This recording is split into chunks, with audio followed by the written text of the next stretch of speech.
Dr. Dave was talking about frequency of hearing, right? When someone says something, you think they're on the same wavelength, but when you say something and you learn something like a really deep concept, you go, whoa, that was good. You instantly hop out of just being fully present, or some people do, especially all like myself with a little bit of that attention stuff going on. Because you say something, right? You say something like, oh my gosh, there was a problem that I could have solved at one point in time. I'm gonna do this. And you're listening here and you missed what the speaker said right here. Does that make sense?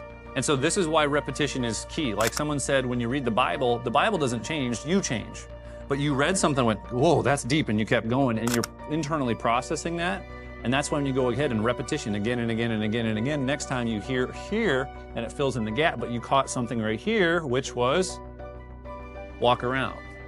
And so the more you do things, the more you go through those repetition, the more you're gonna hear it. Maybe you'll make those changes, but you're gonna fill in those gaps more and more. I remember I went to a seminar, I felt like it was like 50 times, and then it was 5 years in, and someone said it's something very simple. I was like, is that new? They're like, no. They've been saying that the whole time. So that repetition of doing things again and again is really key. So a judgment and accountability are two different things. Dr. Matt and I, we can go deep. He's like, hey brother, you're screwing up. And I could say the same thing with no judgment, but accountability. And so if you look at your team as a sense of accountability and you go through the phones, what's the outcome is to get the patients better, not to judge you and judge yourself and have the doctor, staff, or whoever go, look how much of a failure you are and let's point out your failures. How does that feel? By the way, you're judging yourself already. So here's what I discovered is there's a few ways to do this. What you can do is consistently list on Fridays or pick a spot, just pick 3 calls, okay? But each staff member, if they're on the phone, what they do is they go ahead and say, what could you have maybe done a little better? Why? Because they're gonna beat yourself up already.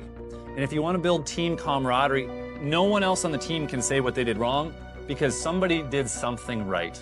So everyone said, hey, tell you what, you did a great job answering the phone, or you did a great job, your tone, your pitch was good. Not, but you could have done that better. No, they already beat themselves up because guess what? You're gonna go revisit it next time.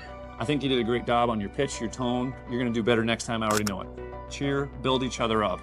But you get to critique yourself. Docs, I know it's hard because what do we do as chiropractors? We look for the subluxation in the area that's wrong. It's what we do for a living. Your job and my job and responsibility is to go, team, good job. What can we do? But the thing is, if you keep hearing the same problem over and over and over again, there still has to be a level of accountability, right?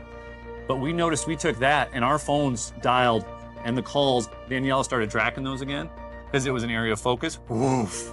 Guess what? We got more new what? Patients.